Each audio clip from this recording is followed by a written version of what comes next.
Hello students, आप सभी का RP edu for you channel पर स्वागत है। इस वीडियो में हम लोग यूपी बोर्ड कक्षा 12 रसायन विज्ञान की प्रैक्टिकल फाइल में आयतन मितीय विश्लेषण से संबंधित एक प्रयोग को लिखना सीखेंगे। तो जैसा कि आप लोग जानते होंगे कि हम लोगों के कोर्स में आयतन मितीय विश्लेषण से संबंधित सरल अनुमापन रखा गया है, और जो सरल अनुमापन हम लोगों के कोर्स में रखा गया है वह ऑक्सीकरण अपचयन अनुमापन है, क्योंकि यह अनुमापन ऑक्सीकरण अपचयन क्रियाओं पर आधारित होते हैं, जिसमें हम लोगों को फेरस अमोनियम सल्फेट या ऑक्सैलिक अम्ल का मानक विलयन बनाकर इसकी सहायता से दिए हुए पोटेशियम परमैंगनेट के विलयन की सांद्रता ज्ञात करनी होती है। तो इस वीडियो में हम लोग ऐसे ही एक प्रयोग को लिखना सीखेंगे, जिसके लिए सबसे पहले रसायन विज्ञान की प्रैक्टिकल फाइल में रूलदार पेज पर सबसे ऊपर प्रयोग संख्या लिखी जाती है, और उसके इस साइड में दिनांक लिखा जाता है, और इस साइड में उद्देश्य हेडिंग लिखकर इसमें लिखा जाता है ऑक्सैलिक अम्ल का लगभग N/10 सांद्रता का 250 मिलीलीटर मानक विलयन बनाकर इस विलयन की सहायता से दिए हुए अज्ञात सांद्रता के पोटेशियम परमैंगनेट के विलयन की सांद्रता ग्राम प्रति लीटर में ज्ञात करना। तो इसमें ऑक्सैलिक अम्ल का N/10 सांद्रता का मानक विलयन बनाना होता है, जहां पर जो N होता है वह विलयन की नॉर्मलता होती है, और N/10 का मतलब होता है कि ऑक्सैलिक अम्ल के एक नॉर्मल विलयन का 1/10वां भाग। आगे यहाँ पर 250 मिलीलीटर विलयन का आयतन होता है, और यहाँ पर मानक विलयन जो लिखा गया है इसका तात्पर्य होता है कि वह विलयन जिसकी सांद्रता ज्ञात हो। तो इसमें ऑक्सैलिक अम्ल के विलयन की सांद्रता ज्ञात रहती है, इसलिए इसको मानक विलयन कहा जाता है। अज्ञात सांद्रता का यहाँ पर पोटेशियम परमैंगनेट का विलयन लिखा गया है, जिसका तात्पर्य यह होता है कि पोटेशियम परमैंगनेट के विलयन की सांद्रता हम लोगों को ज्ञात नहीं रहती है, और इसकी सांद्रता हम लोगों को ग्राम प्रति लीटर में ज्ञात करना है। आगे इसमें आवश्यक सामग्री लिखा गया है। तो यह ऐसी सामग्रियां या उपकरण होते हैं जिनका प्रयोग इस प्रयोग में किया जाएगा। तो यहाँ पर लिखा गया है पिपेट, ब्यूरेट, मापक फ्लास्क, वाच ग्लास, रासायनिक तुला, कोनिकल फ्लास्क, आसुत जल, कीप, वाट बॉक्स, ऑक्सैलिक अम्ल, पोटेशियम परमैंगनेट विलयन, तनु सल्फ्यूरिक अम्ल इत्यादि। तो आप अपने लैब में जाकर इन सब सामग्रियों को देखकर समझ सकते हैं कि यह क्या होती हैं। आगे इसमें लिखा गया है सिद्धांत के बारे में। तो इसमें लिखा है इस अनुमापन में तनु सल्फ्यूरिक अम्ल की उपस्थिति में पोटेशियम परमैंगनेट ऑक्सैलिक अम्ल को कार्बन डाइऑक्साइड में ऑक्सीकृत कर देता है, और स्वयं रंगहीन मैग्नस सल्फेट में अपचयित हो जाता है। परिणाम स्वरूप पोटेशियम परमैंगनेट का गुलाबी रंग गायब हो जाता है। अंतिम बिंदु पर जब संपूर्ण ऑक्सैलिक अम्ल कार्बन डाइऑक्साइड में ऑक्सीकृत हो जाता है, तब पोटेशियम परमैंगनेट का गुलाबी रंग गायब नहीं होता है। तो इसमें सबसे पहले जो पोटेशियम परमैंगनेट होता है वह तनु सल्फ्यूरिक अम्ल से क्रिया करता है और नवजात ऑक्सीजन उत्पन्न करता है, और यह नवजात ऑक्सीजन ऑक्सैलिक अम्ल को कार्बन डाइऑक्साइड में ऑक्सीकृत कर देता है, और यह जो पोटेशियम परमैंगनेट रहता है यह रंगहीन मैग्नस सल्फेट में अपचयित हो जाता है। तो परिणाम स्वरूप पोटेशियम परमैंगनेट का गुलाबी रंग गायब होता जाता है। लेकिन अंतिम बिंदु पर जब संपूर्ण ऑक्सैलिक अम्ल कार्बन डाइऑक्साइड में ऑक्सीकृत हो जाता है, तो पोटेशियम परमैंगनेट का अपचयन नहीं हो पाता है, जिसके कारण इसका जो गुलाबी रंग होता है वह गायब नहीं होता है। इसको इस समीकरण द्वारा हम लोग समझ सकते हैं, जैसे यहाँ पर लिखा गया है 2KMnO4 प्लस 3H2SO4 बराबर K2SO4 plus 2MnSO4 plus 3H2O plus 5O। यह जो 5O है यह नवजात ऑक्सीजन है, और इसको हम लोग गुरु कोष्ठक के अंदर लिखते हैं, और यह परमाणु के रूप में होती है, जिसके कारण यह अत्यधिक क्रियाशील होती है। आगे इसमें लिखा गया है 5H2C2O4.2H2O प्लस 5O। यहाँ पर जो 5O निकलता है वह 5O यहाँ पर इस्तेमाल होता है, और यह ऑक्सैलिक अम्ल का सूत्र है, और बराबर है 10CO2 प्लस 15H2O। तो मतलब ऑक्सैलिक अम्ल जब नवजात ऑक्सीजन से क्रिया करता है तो यहाँ पर 10 कार्बन डाइऑक्साइड के अणु बनते हैं और 15 जल के अणु बनते हैं। आगे जब इन दोनों समीकरणों को जोड़ा जाता है तो यहाँ पर है 2KMnO4 plus 5H2C2O4.2H2O plus 3H2SO4 बराबर K2SO4 plus 2MnSO4 plus 10CO2 plus 18H2O। अगर इस समीकरण में देखा जाए तो यहाँ पर पोटेशियम परमैंगनेट में जो मैग्नीज होता है इसकी ऑक्सीकरण संख्या +7 होती है, और यह जो ऑक्सैलिक अम्ल होता है इसमें कार्बन की ऑक्सीकरण संख्या +3 होती है, और यह जो मैग्नस सल्फेट होता है इसमें मैग्नीज की ऑक्सीकरण संख्या +2 होती है, और यह जो कार्बन डाइऑक्साइड है इसमें कार्बन की ऑक्सीकरण संख्या +4 है।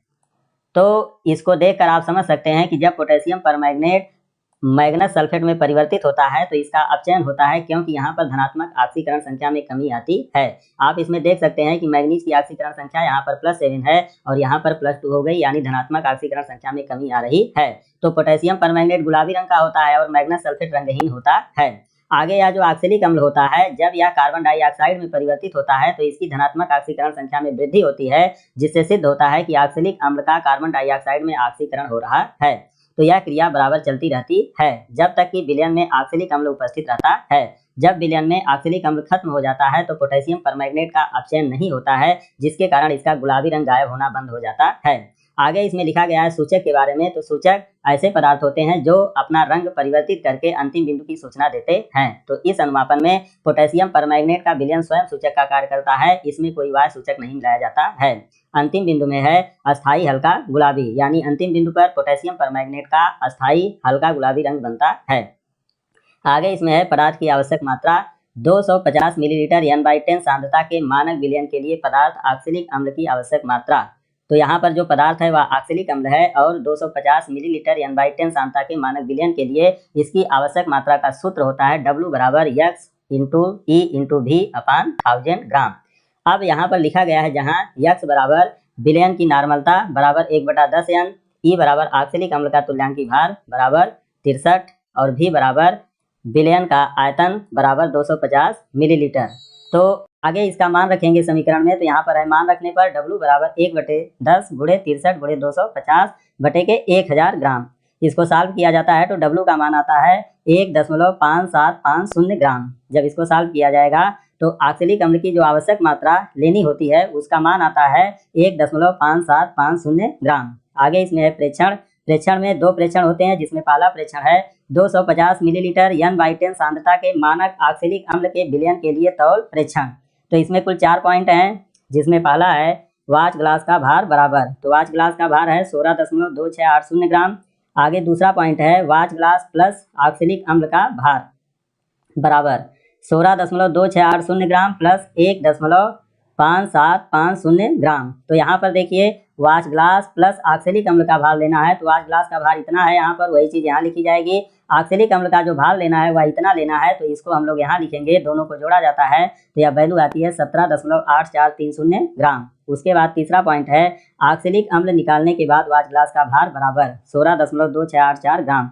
तो जैसे कि आप लोग जानते हैं कि वाच ग्लास पर जब ऑक्सैलिक अम्ल को रखा जाता है तो कुछ ना कुछ ऑक्सैलिक अम्ल के कण वाच ग्लास में लगे रह जाते हैं, जिसके कारण जब उनका हम विलयन बनाते हैं तो जो कण वाच ग्लास पे लगे रह गए वह विलयन में नहीं जाते हैं। इसलिए ऑक्सैलिक अम्ल निकालने के बाद वाच ग्लास को तौलना जरूरी रहता है।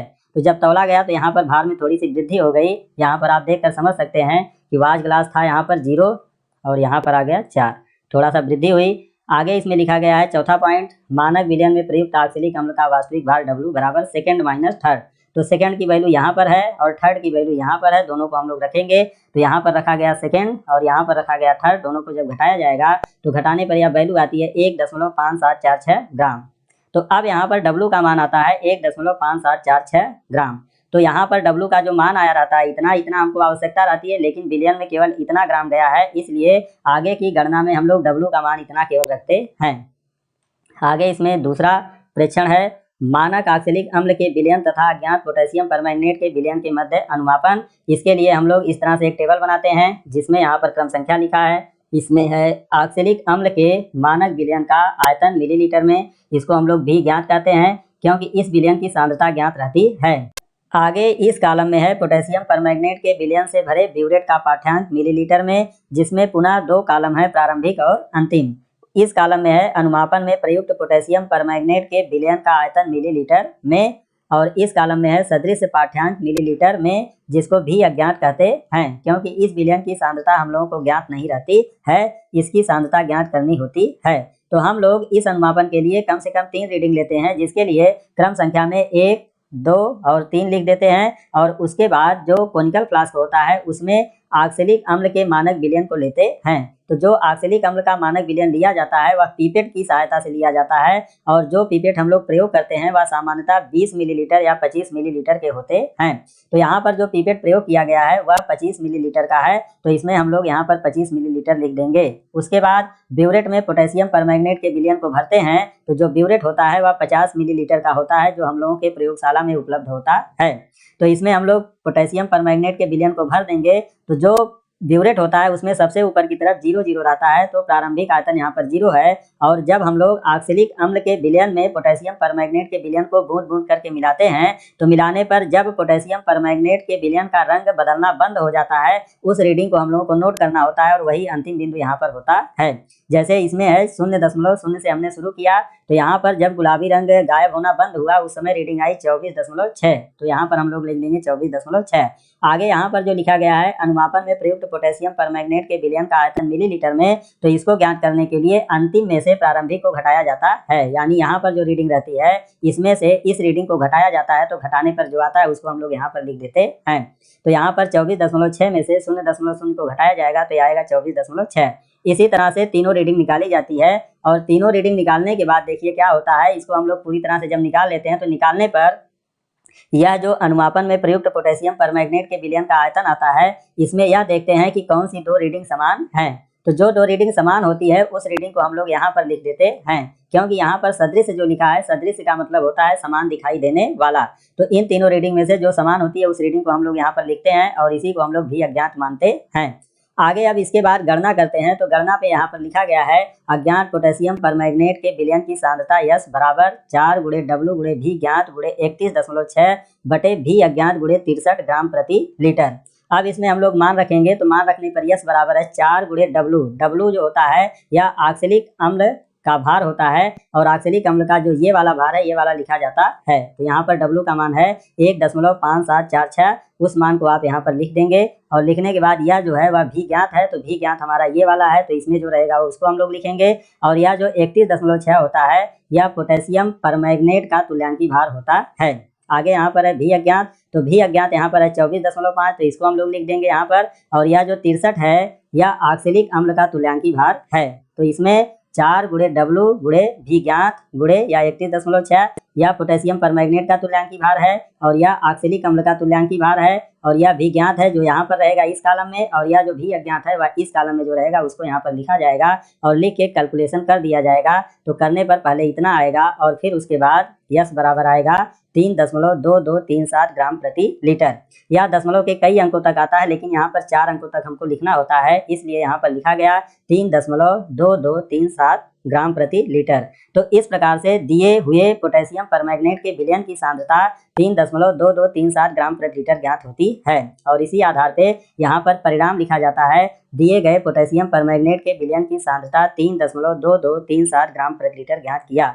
तो इस तरह से यह प्रयोग पूरा हो जाता है। वीडियो देखने के लिए बहुत बहुत धन्यवाद।